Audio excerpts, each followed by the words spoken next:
TV Candidez. Aqui a cidade tem muito mais espaço. Fundação Jaime Martins, promovendo cidadania. Programa Amostra Grátis da Saúde. Oferecimento Unimed Divinópolis. Plano participativo empresarial. Melhor custo para a sua empresa. Mais benefícios para seus funcionários. Megascan. Ressonância magnética ao seu alcance. E Laboratório Lister, porque confiança é tudo.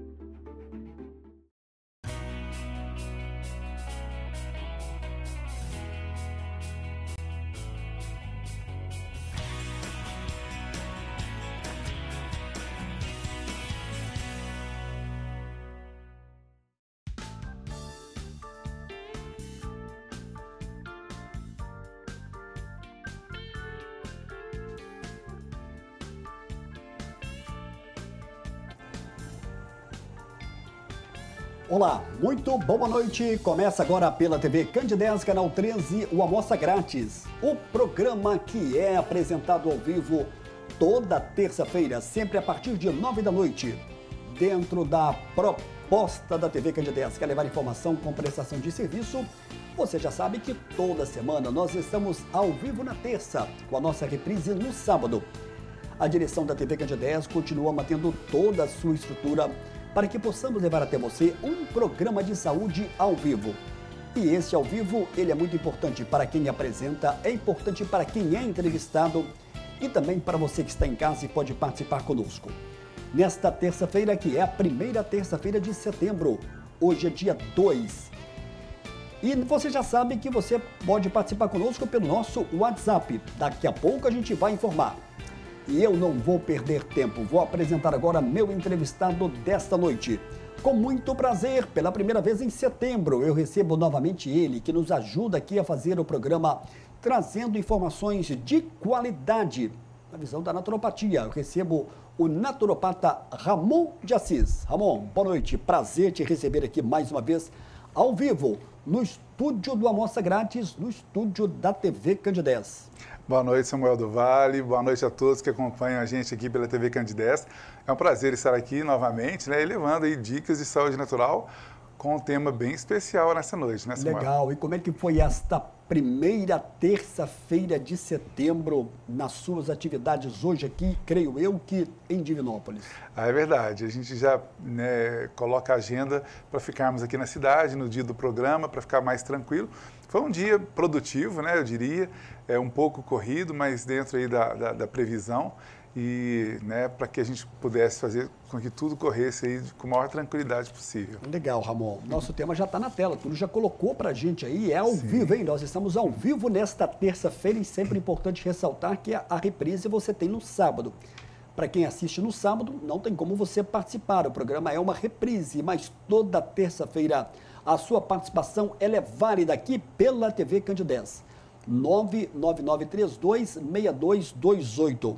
Ramon, tem muita gente que está assistindo o programa agora, se deparou com esse tema e às vezes está um pouco perdido, né? O que seria a resistência à insulina para que a gente possa começar esse nosso bate-papo ao vivo nesta terça-feira? Então, Samuel, é um tema que aparentemente, né, poderia ser complexo, muito técnico, mas a gente está aqui exatamente para tentar desmistificar isso, colocar de uma maneira mais prática, mais objetiva, para que as pessoas entendam, e até porque é um tema muito em alta, né, a comunidade científica, a medicina de um modo geral, tanto a naturopatia quanto as medicinas convencionais, tem voltado o olhar para esta questão da resistência à insulina ou resistência insulínica, né, como alguns preferem dizer, entendendo que, apesar disso não ser uma doença, isso ser uma condição do organismo, né, de cada um de nós, realmente tem chamado a atenção porque a resistência à insulina, quando desenvolvida pelos nossos organismos, ela abre porta para diversas doenças e outras condições mais. Antes, pensava-se que a resistência à insulina, como o nome já demonstra, né, estaria abrindo porta apenas para diabetes. E não, pode ser diversos outros problemas. Primeiro, Samuel, vamos entender ali o que é a insulina, né? Porque muitas pessoas, né, não tão familiarizadas com o termo, podem ter ouvido, fulano toma insulina. Então, nós não estamos falando desta insulina sintética, né? Nós estamos falando da insulina, que é um hormônio que o nosso próprio corpo produz. E o nosso corpo produz a insulina para fazer com que a glicose que nós ingerimos, que nosso próprio corpo transforma, né, que é procedente ali do açúcar ou que vira açúcar no nosso sangue, fazer com que essa glicose adentre as nossas células, para que nós tenhamos energia, para que a gente converta isso em energia para o movimento, para as nossas ações, para o raciocínio e tantas outras funções biológicas. Então a insulina é um hormônio natural, é um sarcódio, né, que o nosso próprio corpo produz na tentativa de fazer com que essa glicose do nosso corpo adentre a nossa célula. Até aí tudo bem, super normal, é o que tem que acontecer. Toda vez que a gente tem uma ingestão de glicose, o nosso corpo tem que produzir insulina adequadamente para que o nosso corpo, as nossas atividades fluam naturalmente e de uma forma positiva, de acordo com o que a gente pretende. Porém, Samuel, o detalhe da resistência à insulina surge quando nós, sociedade, acabamos ingerindo por demais a glicose ou que se transforma em glicose, e diga-se de passagem, a glicose que fica no nosso sangue, correndo no nosso sangue, ela é altamente tóxica. Então, o nosso pâncreas, que é o órgão responsável pela produção de insulina, acaba produzindo a insulina para fazer com que essa glicose saia do sangue e vá para a célula. E nesse processo, o que acontece? De tanta glicose que nós temos ingerido, ou de alimentos que se convertem em glicose, o nível de glicose no nosso sangue está muito alto, né? Quando eu falo eu falo em nível de sociedade, e não só no Brasil, mas no mundo afora. E com isso, o nosso corpo precisa produzir insulina proporcional para fazer com que aconteça esse fenômeno de entrada da glicose na célula. Porém, de tanta insulina que o nosso corpo produz, o nosso corpo começa a rejeitar esse excesso de insulina, que aí a gente chama de resistência à insulina ou resistência insulínica. E aí começa o problema, porque essa insulina que também em grandes quantidades no nosso corpo acaba sendo tóxica para nós, então nós começamos a ter alguns problemas. Dentre eles, o primeiro, o nosso corpo vai inflamar com facilidade, e nós podemos adquirir também a chamada inflamação subclínica por excesso de insulina. E até agora, Samuel, eu estou falando só de uma condição não diabética, é uma condição normal. O organismo funcionando bem, ele vai produzir muita insulina para poder tentar se livrar dessa glicose.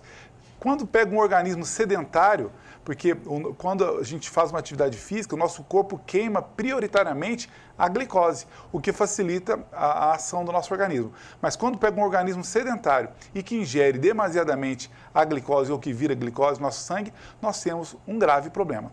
E aí nós vamos ter aí problemas de várias ordens. Diabetes é a primeira, que o nosso corpo pode desenvolver a partir da resistência à insulina. Mas hoje já é sabido que grande parte da hipertensão arterial sistêmica, a famosa pressão alta, também pode partir da resistência à insulina. E outros processos inflamatórios, como artrites, como artrose, e como outros processos, por exemplo, intestinais, doenças autoimunes, tudo a partir de uma insulina, uma resistência à insulina deflagrada. Tem algum sintoma mais pontual, prático, que possa servir de alerta para a pessoa no que diz respeito à resistência à insulina?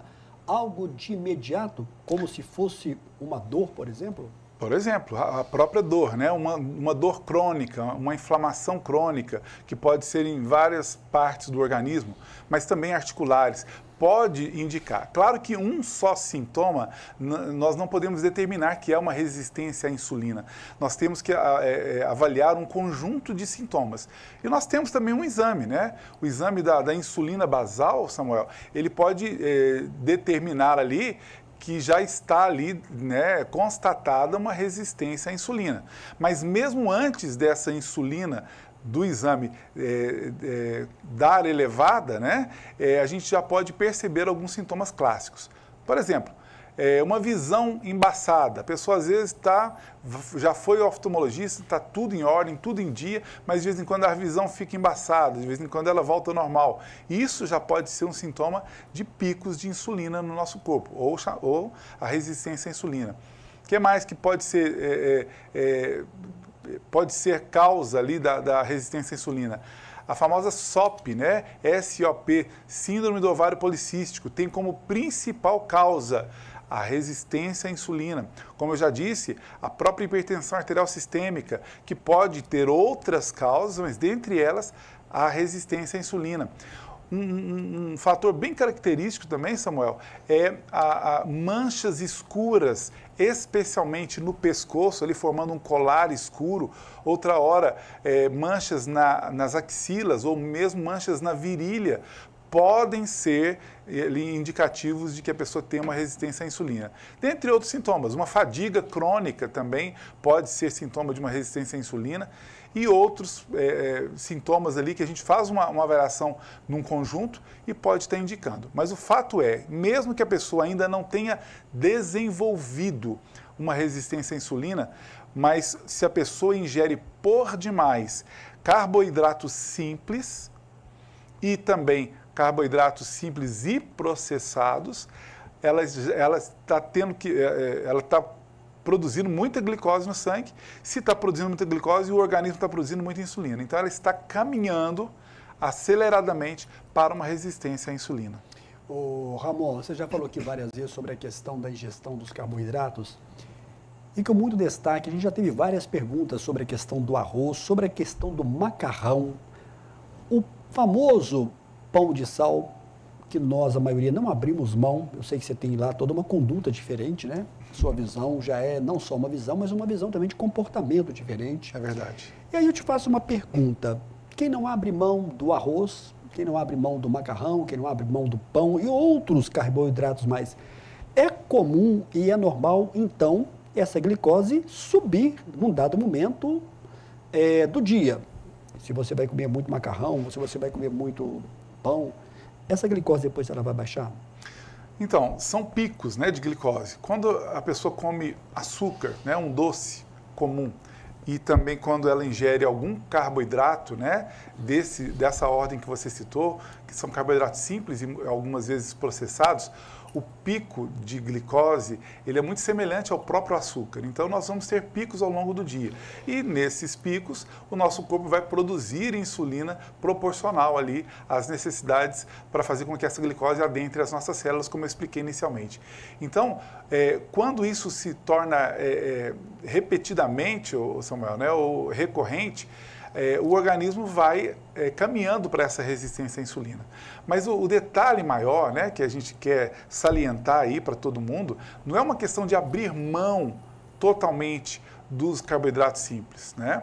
É uma questão de reduzir a quantidade. Claro que alguns organismos precisarão reduzir mais que outros, mas eu falo de uma redução, porque se nós formos avaliar, e até por experiência de consultório, Samuel, eu percebo que, em média, né, nós brasileiros fazemos 4 refeições por dia, algumas pessoas mais, outras menos, mas a média é de 4 refeições ao dia. E dessas 4 refeições, 2 delas são exclusivamente carboidratos simples e processados, que normalmente é o café da manhã e o café da tarde.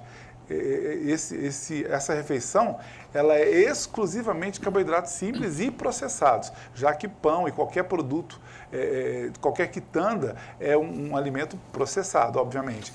E além de, claro, né, não ter nenhum nutriente importante para nós. Ah, Ramon, mas é importante o carboidrato para que a gente tenha energia. Bem, não é bem assim. Primeiro que eu não estou propondo que não tenha carboidrato. Eu estou propondo que a gente melhore a qualidade dos carboidratos ingeridos. Daqui a pouco eu cito os bons carboidratos. Mas a questão é diminuir, porque a base da dieta humana, assim como a base da dieta de todo animal do topo da cadeia alimentar, é uma dieta baseada em proteínas. Então, nós temos que fazer com que as nossas refeições fiquem predominantemente proteicas, né, de proteínas. E pobres em carboidratos. Então não é uma questão de eliminar, abrir mão totalmente. Claro que se você consegue fazer isso com os carboidratos simples e processados, é ótimo. Você fica só com os carboidratos complexos, por exemplo. Mas se você diminuir, já está ótimo. Então se você... Olha só, eu disse que são 4 refeições e 2 delas exclusivamente de carboidratos processados. E as outras 2, que é a média do prato do brasileiro, que é o almoço e o jantar, normalmente a maior parte desse prato é de outro carboidrato simples, que é o arroz. O feijão também entra nesse rol, mas veja só, eu diria que 70% do prato do brasileiro hoje, ainda hoje, é o arroz e feijão. Então, se nós diminuirmos essa quantidade, eu não estou propondo excluir, estou propondo diminuir, aumentar a quantidade de vegetais folhosos, por exemplo, que não dão picos de glicose e tampouco o aumento de insulina, ou mesmo a carne, que também não dá pico de glicose significativo e tampouco da insulina, nós vamos baixar o pico de glicose desse prato. E também se nós modificamos a ordem do que a gente come, se nós comemos primeiro, por exemplo, os vegetais folhosos junto ali da proteína animal, seja carne, seja peixe, seja ovos, nós vamos diminuir muito o pico de glicose e deixamos ali os carboidratos em menor quantidade e por último. Então, isso pode mudar significativamente os níveis de glicose e também de insulina no nosso corpo. Legal. Para você que está acompanhando a TV Candidez, nós estamos ao vivo nesta terça-feira. Hoje é dia 2 de setembro, é a primeira terça-feira do mês. A direção técnica está me avisando aqui que nós vamos ter que chamar o nosso primeiro e curto intervalo. Você pode continuar participando conosco, enviando a sua pergunta, tirando a sua dúvida. A gente está com esse tema que está na tela aí hoje, hein? Resistência à insulina na ótica da naturopatia. Daqui a pouco a gente volta.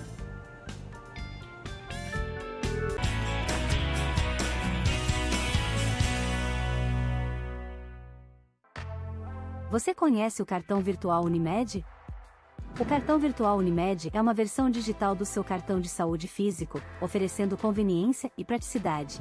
Disponível no seu smartphone a qualquer momento, protegido por senha ou biometria. Ecologicamente correto. Contribui para a redução do consumo de plástico. Como usar? Baixe o aplicativo Unimed Cliente na Play Store ou na App Store e faça login na sua conta.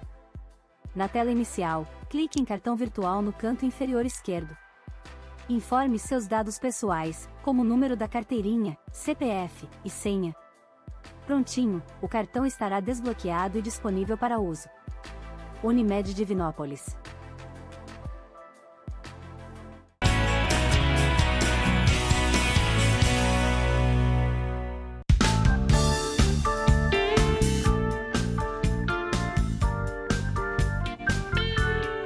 Deixa eu trazer aqui uma dica de saúde interessante que vamos ter aqui em breve. A presença do médico pós-graduado em geriatria, Dr. Felipe Belmiro. Ele gravou uma curta e objetiva chamada Numa Dica de Saúde. O Túlio coloca agora pra gente. Na nossa dica de saúde de hoje, eu vou conversar com o Dr. Felipe Belmiro, pós-graduado em geriatria. Dr. Felipe, pacientes acima de 70 anos, já bastante debilitados com questões crônicas, essa pessoa, esse paciente pode ter uma qualidade de vida com acompanhamento de um profissional da geriatria? Boa noite, Samuel. Não, isso é completamente possível. Paciente com doenças crônicas acima dos 70 anos, com acompanhamento com o profissional da geriatria, a gente consegue melhorar o controle da doença crônica, consegue fazer reabilitação, consegue fazer prevenção, inclusive de iatrogenia, né, que são os procedimentos e exames que causam algum transtorno para o paciente. Então a gente consegue ter um benefício muito grande para os pacientes nessa idade. Bacana. Muito obrigado, Dr. Felipe Belmiro, por a sua participação conosco aqui no programa Amostra Grátis da Saúde. Eu que agradeço, mano. Na próxima terça-feira, vai ser dia 9 de setembro, eu terei o prazer de receber aqui no estúdio da TV Candidez um profissional da medicina veterinária, Dr. Willy Lacerda.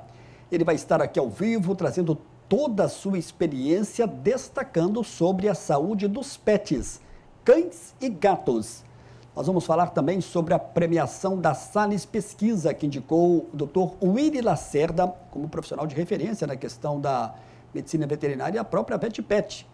que é um hospital veterinário aqui 24 horas aqui em Divinópolis. Meu abraço ao doutor Willy Lacerda, para toda a equipe. Um abraço para a equipe da Unimed Divinópolis, que também sugeriu esse tema há bastante tempo. A gente não fala sobre essa questão da saúde dos animais, dos pets. Então, portanto, na próxima terça-feira você não pode perder essa entrevista. Antes de voltarmos aqui com o naturopata Ramon de Assis, deixa eu destacar aqui entrevistas que você pode acompanhar aqui pelo YouTube. Nós tivemos recentemente uma entrevista com a médica oncologista Mônica Toledo. Mônica Toledo destacou sobre a questão do agosto branco, onde ela remete à questão da prevenção dos sintomas no que se refere ao câncer de pulmão e as novidades sobre esse tratamento. Dr. Guilherme Gussen esteve conosco ao lado do médico Eluan Albuquerque. São dois profissionais da cardiologia de nossa cidade e que falaram sobre a importância da atividade física, mesmo para o paciente cardiopata. Uma atividade física segura e também confortável. Dr. Gerson Menezes é outra entrevista que você pode acompanhar, é o dermatologista de referência. Em dezembro, ele estará conosco falando sobre o Dezembro Laranja. E, para finalizar, Dr. Tomás Duca, médico que falou sobre a questão do transplante capilar. Muito obrigado aí ao Túlio e para toda a equipe. Estou de volta aqui com o naturopata Ramon de Assis. Ramon, a gente já está recebendo aqui algumas perguntas. Olá, Samuel, boa noite. Aqui é o Valmir, do bairro Itaí. Se a minha glicose estiver baixa, posso tomar as mesmas doses de insulina diária? Suco de laranja natural pode aumentar a glicose? Obrigado, Valmir. Naturopata Ramon de Assis vai responder para você. Obrigado, Almir. Boa noite. Excelente pergunta aí para a gente esclarecer algumas questões. Primeiro, diferenciar, né? Existe a insulina que o nosso próprio corpo produz, principalmente em indivíduos, né? Organismos saudáveis que não sejam diabéticos, né? Ou principalmente a diabetes tipo 1, que é a insulino-dependente. Mas creio que a pergunta aí do Valmir se refere, obviamente, à insulina aplicada, né? Para os casos da diabetes tipo 1. Então, nesse caso, Valmir, o que tem que ser bem acompanhado, né, eu recomendo, eu tenho vários pacientes que a gente faz o acompanhamento junto ali, né, do endocrinologista, que é o médico responsável por esse controle insulínico, né, quando aplicado. Então, o que acontece? Quando a gente percebe a baixa ali da glicose, né, desse bom controle, inclusive a gente consegue ter melhoras muito expressivas quando a gente adota esse tipo de alimentação que a gente está falando aqui hoje. Então, os meus pacientes, por exemplo, a gente sempre sugere e a melhora é significativa, né? E podendo reduzir, sim, as insulinas aplicadas. Então, o que acontece? Quando o seu endocrinologista, no acompanhamento, percebe que a sua glicose baixou, né? E principalmente aquela média da chamada hemoglobina glicada, que a gente faz um exame para ver a média que está, quando ela baixa, com certeza ele também vai reduzindo proporcionalmente a quantidade de insulina. É claro que isso tem que ser feito pelo próprio profissional, né? O paciente deve informar ao endocrinologista para que ele vá baixando. E com isso ele vai melhorando a qualidade de vida e diminuindo ali essa insulina sintética, né? Que não é tão saudável assim para o nosso organismo. Ele pergunta na sequência sobre suco de laranja. Se pode aumentar a glicose. Então, Valmir, vamos entender ali. É a frutose, né? Você já até falou sobre Exatamente, isso. Exatamente, né? Bem lembrado, Samuel. A gente destaca que todo e qualquer açúcar, mesmo que natural, mesmo que das frutas, ele pode dar picos glicêmicos. E a frutose, que é o açúcar das frutas, ela ainda tem uma carga de intoxicação maior do que outros açúcares. Então, eu costumo dizer que a natureza produziu, né, alimentos como as frutas de uma maneira muito equilibrada, onde ela coloca ali o veneno, que é o açúcar, para chamar a atenção, para a fruta ficar agradável, saborosa, né? Mas ele coloca ali um antídoto desse açúcar, que é a fibra inteira ou integral daquela mesma fruta. Então, quando a pessoa come uma fruta com as suas fibras, a fibra vegetal, ela neutraliza, ela quebra o pico glicêmico alto que o açúcar da fruta dá. Mas quando a gente pega só o doce da fruta, que é o caso de chupar uma laranja ou fazer suco de laranja, e o bagaço não vai junto, né? Vai só o caldo. E nesse caso, vai só o açúcar, né, o veneno, e não vai o antídoto, que é a a fibra vegetal, no caso o bagaço. Então, suco de fruta natural, ainda que não adicione nem açúcar, nem outro tipo de aditivo, ele dá um pico glicêmico, sim, muito alto. Isso vale para qualquer outro suco de fruta doce, né? Frutas doces.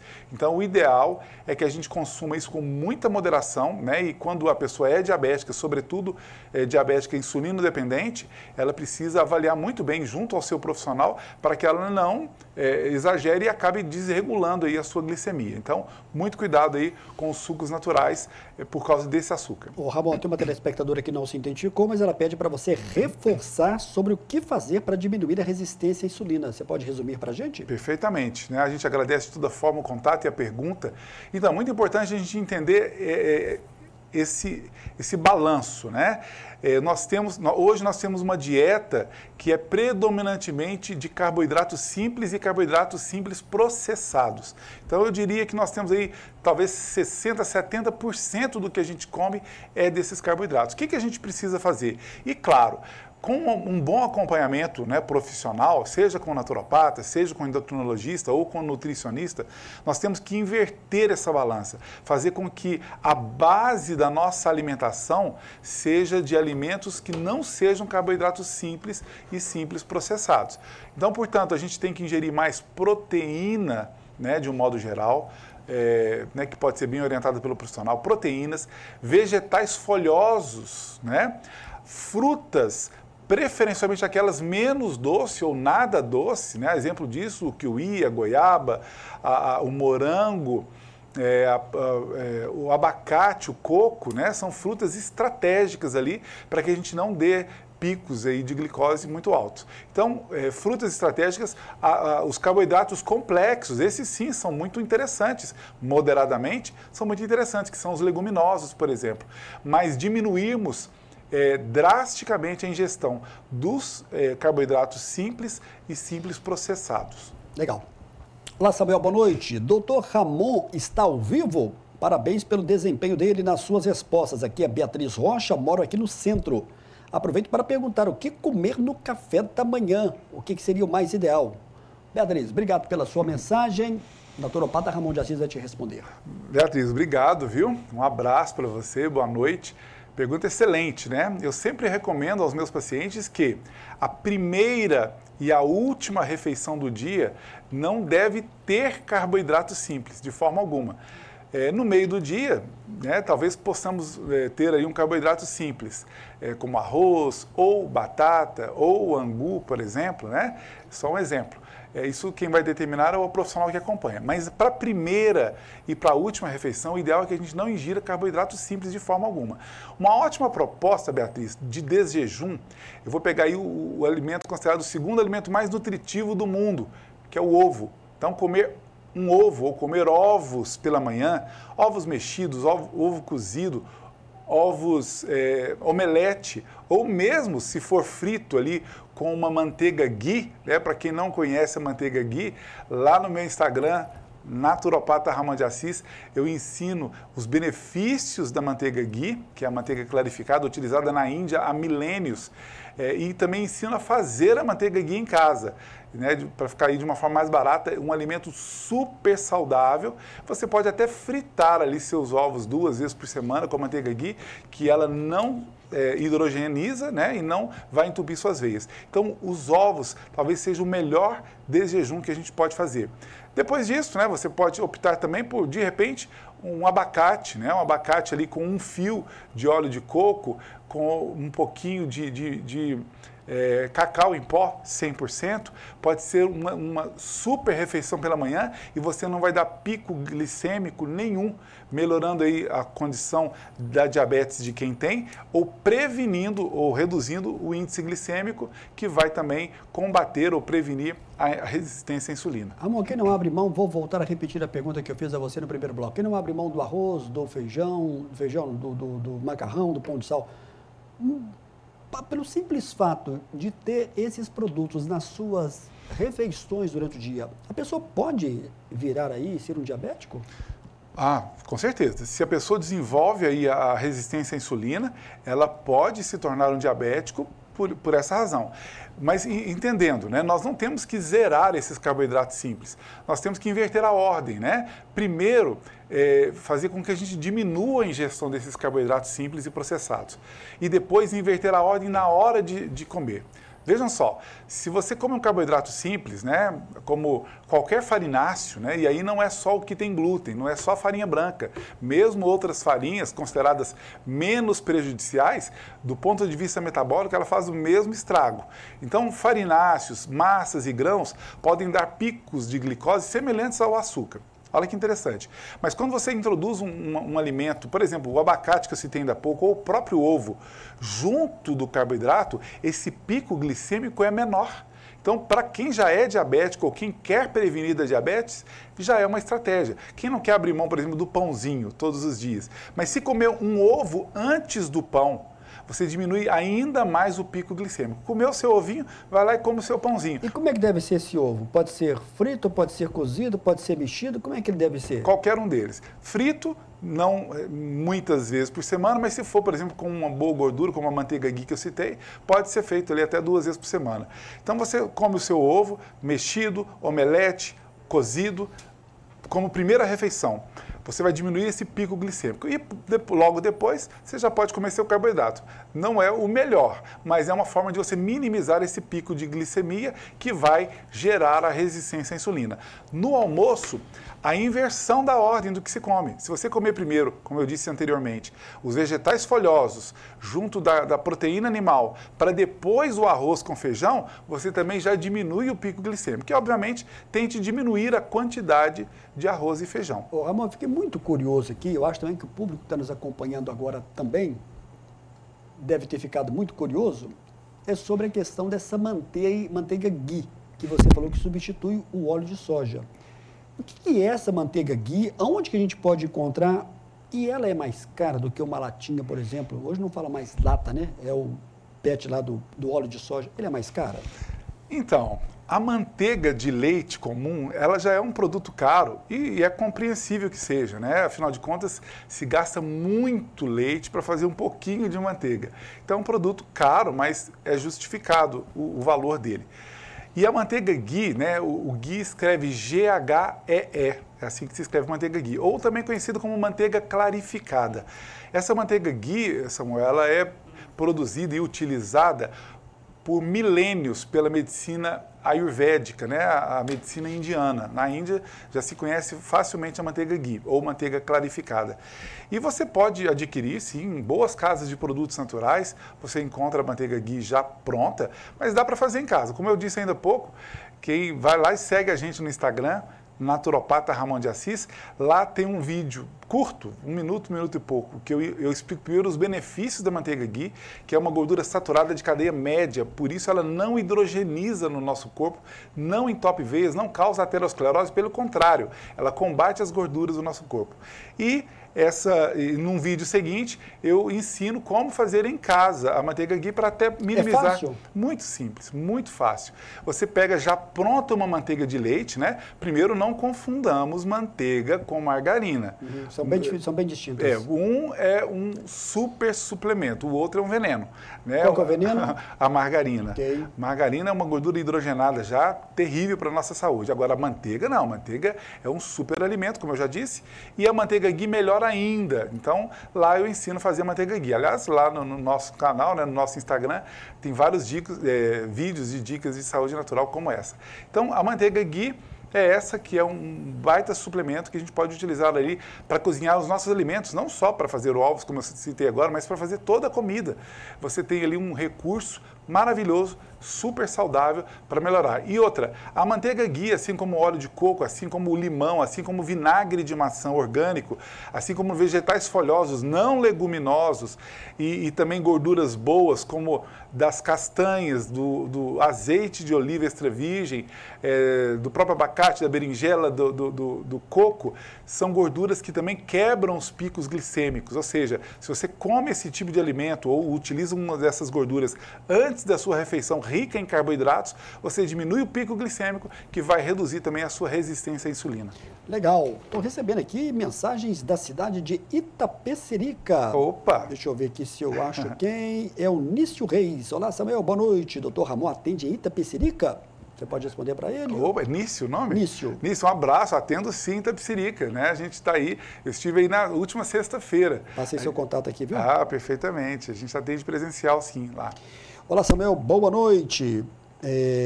Qual que é o Instagram do Dr. Ramon? Me chamo Leonardo, sou aqui de Divinópolis, parabéns, estou acompanhando aqui o programa. Repete pra gente, @naturopata Ramon de Assis. @naturopata Ramon de Assis, tanto no Instagram, fanpage do Facebook, também no canal do YouTube. Nós temos aí as entrevistas maiores no YouTube, mas no Instagram tem vídeos curtos, objetivos e com dicas de saúde como essas aqui. Legal, o Túlio está me avisando aqui que eu vou ter que chamar agora o nosso segundo e breve intervalo. Eu estou achando, viu, Túlio, que logo depois desse intervalo eu vou direto, porque são muitas as perguntas aqui para o naturopata Ramon de Assis. Daqui a pouco a gente volta na sequência do programa de hoje.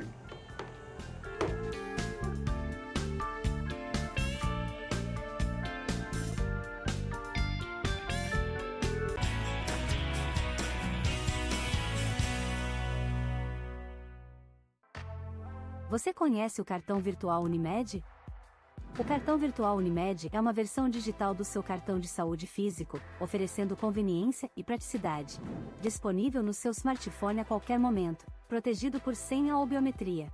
Ecologicamente correto. Contribui para a redução do consumo de plástico. Como usar? Baixe o aplicativo Unimed Cliente na Play Store ou na App Store e faça login na sua conta. Na tela inicial, clique em cartão virtual no canto inferior esquerdo. Informe seus dados pessoais, como o número da carteirinha, CPF e senha. Prontinho, o cartão estará desbloqueado e disponível para uso. Unimed Divinópolis.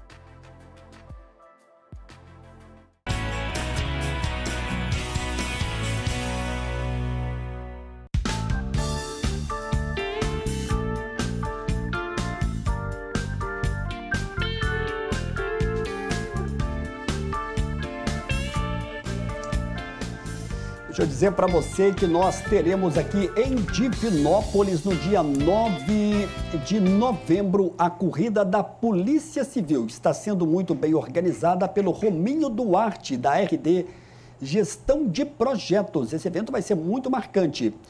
Houve uma mudança agora sobre o outro evento que também tem a coordenação do Rominho, que é sobre o treinão da ACOM, que estava marcado para o dia 24 de setembro e agora vai ser realizado no dia 27 de setembro, sábado pela manhã.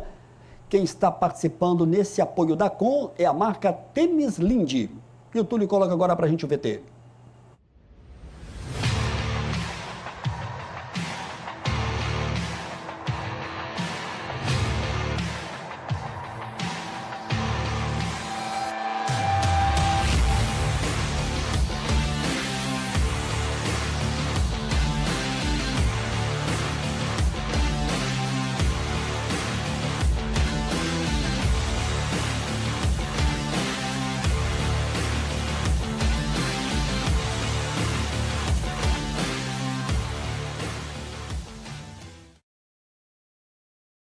Um abraço para o Ronaldo, para toda a equipe de Nova Serrana Lindy apoiando o ACOM nesse treinão.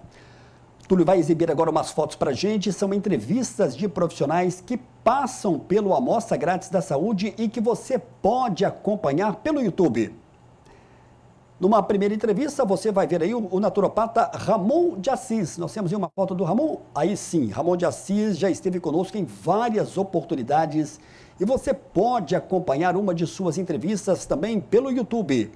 O médico cirurgião plástico Sérgio Mourão foi outra entrevista marcante que esteve conosco agora nesse ano de 2025 e breve vai estar de volta falando sobre principalmente os preparativos e sobre a questão que gera muita pergunta sobre a questão da anestesia. Outra entrevista foi com o endocrinologista Rodrigo Bueno. Entrevista marcante que também você acompanha pelo YouTube. E recentemente tivemos com o médico coloproctologista Vidal Trapielo Neto. Ele falou sobre a questão da importância do exame de colonoscopia, no que se refere à questão da prevenção do câncer coloretal. Obrigado aí ao Túlio e a toda a equipe. Estou de volta aqui no estúdio da TV Candidez. A gente vai agora tentar levar até o final isso porque nós temos muitas perguntas para o naturopata Ramon de Assis. Hoje é terça-feira, dia 2 de setembro de 2025, ao vivo na terça, com a nossa reprise no sábado. Ramon, a gente tem aqui algumas perguntas dos telespectadores. Olá, Samuel, boa noite aqui. Boa noite também ao doutor Ramon. Gostaria de saber qual que é a probabilidade dos filhos terem diabetes, uma vez que ambos os pais são diabéticos. É verdade que a doença diabetes pode pular uma geração? Parabéns pelo programa, que é de enorme valia para os que assistem. Obrigado aí, Anderson, pela sua mensagem. Então, Anderson, obrigado, viu? Boa noite. Excelente pergunta, né? Na verdade, a gente trouxe um tema aqui no programa anteriormente, né? Que provavelmente está ali no canal do YouTube do programa, também está no nosso, a entrevista completa, falando sobre epigenética, né?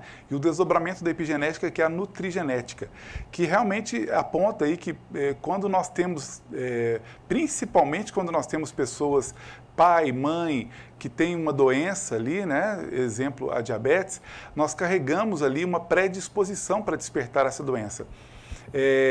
Então, o que acontece? Existe a predisposição, mas nós podemos fechar as portas para essa doença quando nós adotamos medidas e hábitos saudáveis, como os que a gente está passando aqui hoje, né? Quem entende essa dinâmica ali de reduzir a resistência à insulina e modificando seus hábitos alimentares, né? Tirando a predominância dos carboidratos simples e processados e aumentando ali a quantidade de proteínas e alimentos que quebram esse pico de glicose e, consequentemente, da resistência à insulina, com certeza vai diminuir muito o percentual de chance de desenvolver diabetes. Então, é um dos caminhos, mas a gente pode prevenir outras mais doenças com essa mesma, com a mesma mudança que a gente está propondo aqui hoje, viu, Anderson? Então, excelente pergunta. Então, se tem casos na família, dá para fechar as portinhas, melhorando a qualidade do que se come. Ramon, existe uma diferença do pré-diabético para o resistente à insulina? E que diferença é essa, caso exista?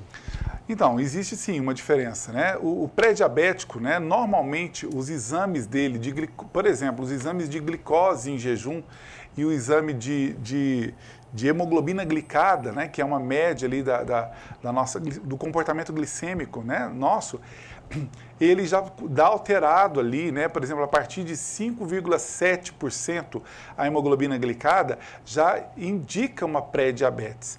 E muitas vezes a pessoa que está com a glicose em jejum repetidamente em torno de 100 ou pouco acima de 100 também está indicando uma pré-diabetes. E quando eu falo de resistência à insulina, esses mesmos dois exames podem dar dentro do normal, da referência normal. A pessoa está ali com a hemoglobina glicada em 5,6 ou menos, ou mesmo a glicose em jejum, sei lá, em 90, 95, 88, e ela já está desenvolvendo uma resistência à insulina. Então, muitas vezes os exames que a gente detecta uma pré-diabetes ou uma diabetes podem não apontar a resistência à insulina. Um exame que normalmente aponta com mais facilidade é o exame de insulina ou insulina basal. Mas mesmo que a sua insulina dê normal, não significa que você não esteja desenvolvendo uma resistência à insulina quando você ingere muitos carboidratos simples. Então, o caminho. Eu estou dizendo para radicalizar, para você cortar tudo? Não. Estou dizendo só para você inverter essa balança, não comer tantos carboidratos simples e processados, sobretudo, e deixá-los para uma ocasião especial, uma reunião de família, um almoço de domingo, tranquilamente. Isso não vai alterar ali os seus exames e nem a sua saúde. Mas o que eu me refiro e chamo a atenção é para o cotidiano, né? O que se repete todos os dias. Esses maus hábitos podem nos levar não só à resistência à insulina, mas tantas outras doenças que a gente já citou aqui hoje. Muito bem, o telespectador aqui, Tânia, está pedindo para você reforçar quais são os bons carboidratos e que se podem ser usados todos os dias. Obrigado, Tânia, pela sua mensagem. Ramon de Assis vai te responder.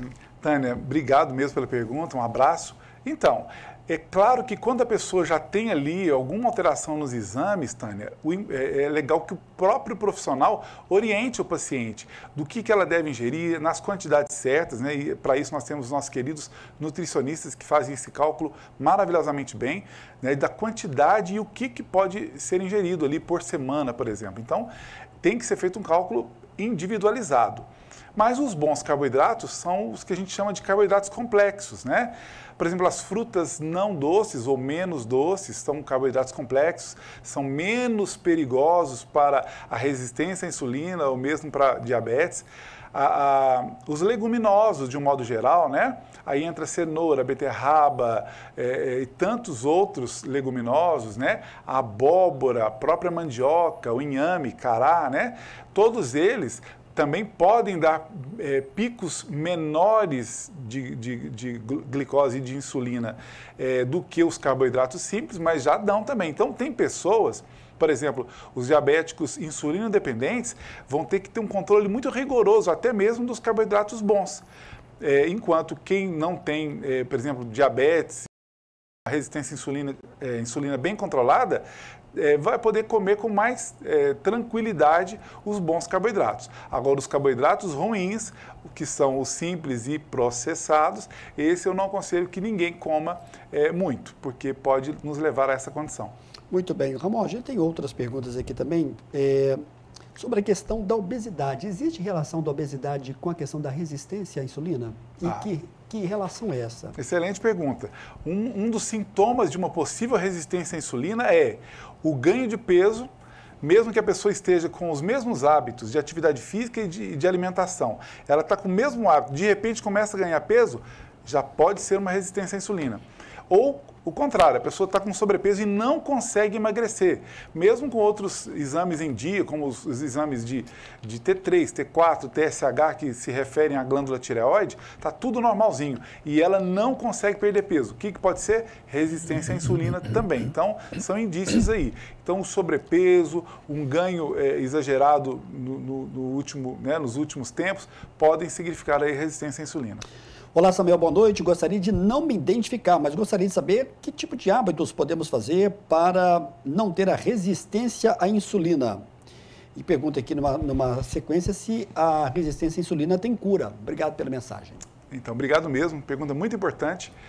Primeiro, não é que tem cura porque não é uma doença, é uma condição, né? Então, todo mundo pode reverter a resistência à insulina com facilidade. Primeiro ponto. Atividade física constante, de preferência diária. E quando eu falo de atividade física, eu falo de dois tipos que são necessários que tenhamos.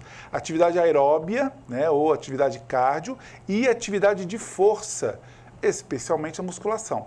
A pessoa que concilia esses dois tipos de atividade física já reduz em mais de 40% a chance de desenvolver resistência à insulina, ou quando já tem a resistência, vai conseguir reduzir muito bem com atividades físicas como essa. Para além disso, né, para quem nos perguntou, é importante que nós façamos essa inversão dessa balança. A gente tem que diminuir significativamente a ingestão de carboidratos simples e carboidratos simples processados. Não tem outro caminho. Não, mas os exames são todos bons. De glicose é bom, hemoglobina glicada é bom, a insulina minha é ótima.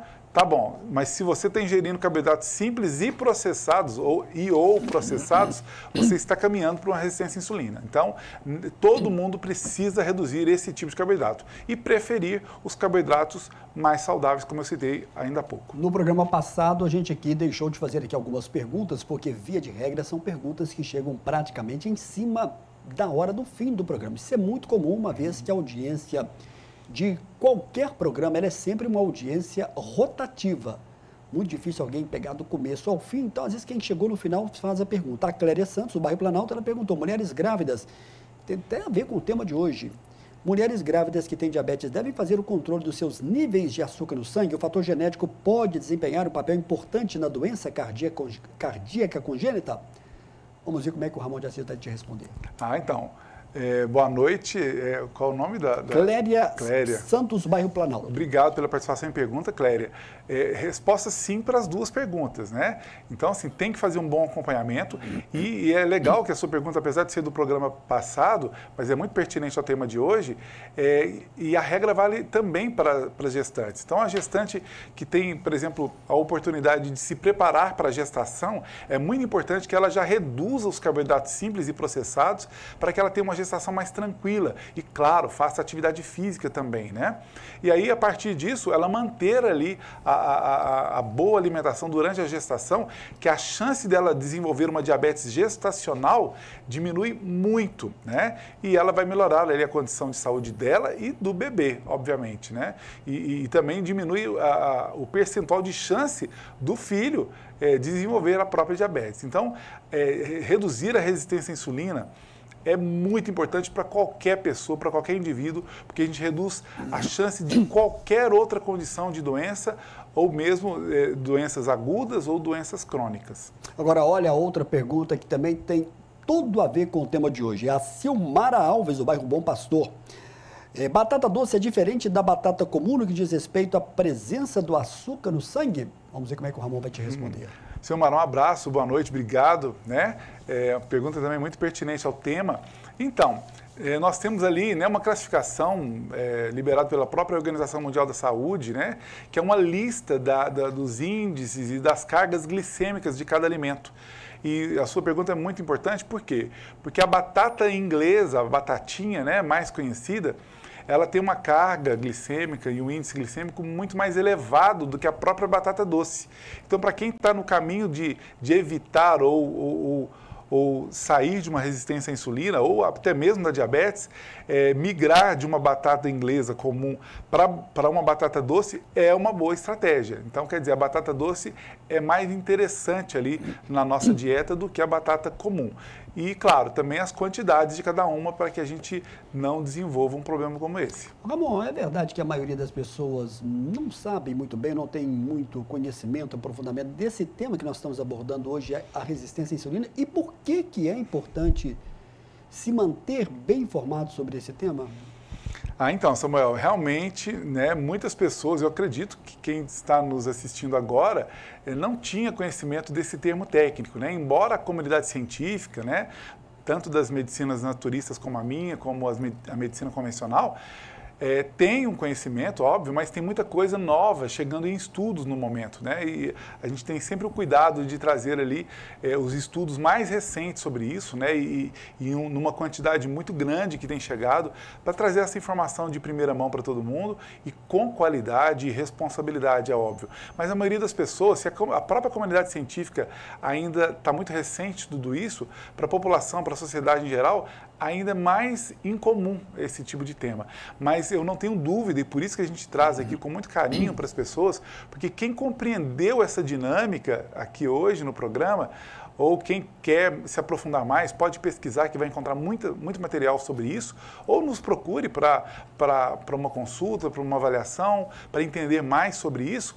Com certeza vai evitar várias doenças graves que poderiam vir, né, a desenvolver, ou mesmo conseguir aí a remissão de doenças já instaladas, né? Mas, no mínimo, melhorar a qualidade de vida, né? Às vezes, diminuir a carga de medicamentos que se utiliza apenas entendendo o que a gente trouxe aqui hoje, né? Se você gostou do assunto, né, pode procurar nas redes sociais, tanto do programa quanto nas nossas redes sociais, e assistir novamente, tomando nota do que a gente falou, porque tem realmente um valor muito grande para melhorar a qualidade de vida das pessoas. Olá, Samuel, boa noite. Gostaria que o Ramon comentasse sobre a questão da relação que pode existir entre ovários policísticos e a resistência à insulina. Maria das Graças, bairro Danilo Passos. Um abraço a todos o Danilo Passos. Ramon de Assis vai te responder essa pergunta, que para mim é um pouco complexa. Tem relação? Tem sim. Maria das Graças, boa noite, obrigado pela participação e pergunta. Um abraço para todos, Danilo Passos também. Então, na verdade, né, SOP ou SOP, que é a síndrome do ovário policístico, mas não só do ovário policístico, mas outros tipos de cistos no nosso organismo, podem ser reduzidos, né, com uma dieta balanceada. E que dieta é essa? A redução dos carboidratos simples e processados e o aumento, por exemplo, de proteína, né, de um modo geral. Proteína, claro, de boa qualidade, gorduras de boa qualidade e fibras vegetais não leguminosos também. Então, quer dizer, melhorando isso, a gente já pode melhorar muito essa condição, né? Nós, né, a naturopatia, nós naturopatas, tratamos muito de problemas de ordem ginecológica, né?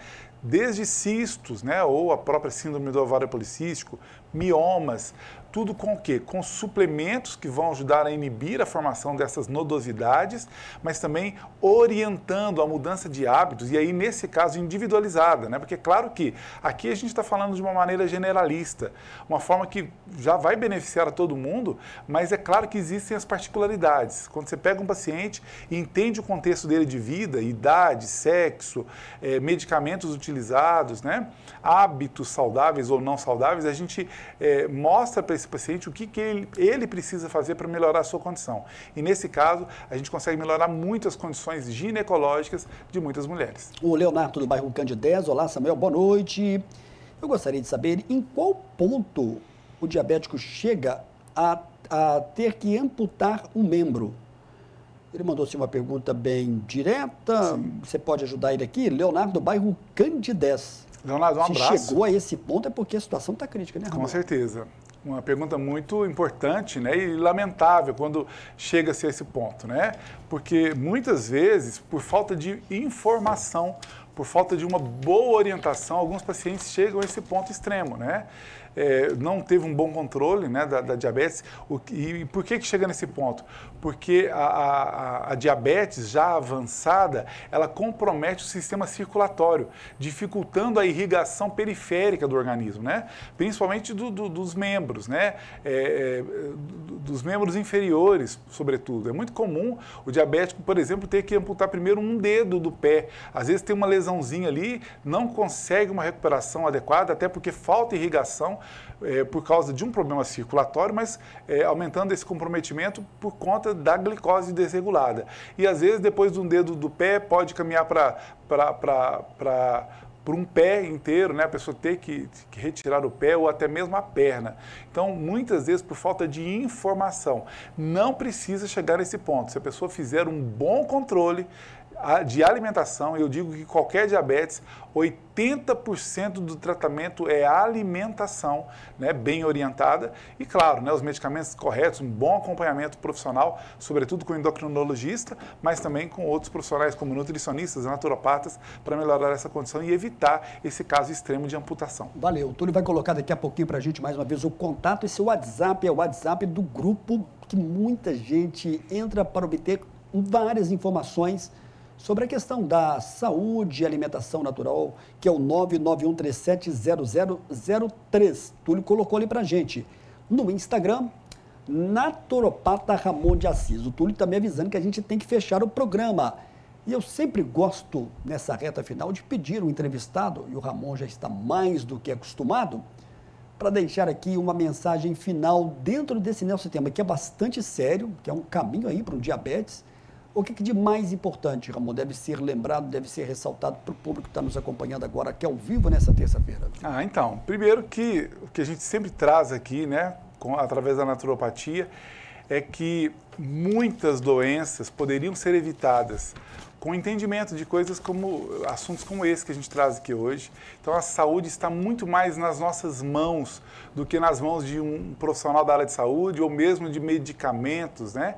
A gente tem que tomar as rédeas da nossa vida, da nossa saúde, entender que é uma questão de hábitos e que o nosso corpo precisa de nutrientes para ele se renovar a cada dia. Então, a gente não pode simplesmente matar a fome com algo gostoso que a gente tem ali às mãos, mas sim, primeiro, nutrir o nosso corpo do que ele precisa. E claro, eventualmente, a gente pode fazer uso de algo que a gente goste, mas tome as rédeas da sua saúde, porque isso pode mudar de maneira determinada a sua condição de vida. E claro que a nossa proposta é trazer essa orientação, esse abrir os olhos, mas claro que o acompanhamento individualizado é sempre diferenciado. Quando você estava falando, eu estava dando uma checada aqui, tem outras mensagens, outras perguntas, mas no próximo programa, que vai ser a primeira terça-feira de outubro, a gente vai voltar e vai fazer aqui todas essas perguntas. Ramon, mais uma vez, obrigado pela sua presença, obrigado por essas também. Informações importantíssimas para o público que está nos acompanhando aqui hoje. Obrigado também, até a próxima. Ok, a gente volta na próxima terça-feira, lembrando que a reprise desse programa você pode acompanhar no sábado 1º, a partir de 13h. Breve, você também pode rever com calma, com tranquilidade, aprender um pouco mais dessa entrevista pelo YouTube. Basta clicar lá, naturopata Ramon de Assis. A gente volta na próxima terça-feira. Boa noite, Ramon. Boa noite para você que nos acompanhou, hein? Até a próxima terça-feira, se Deus quiser, ao vivo.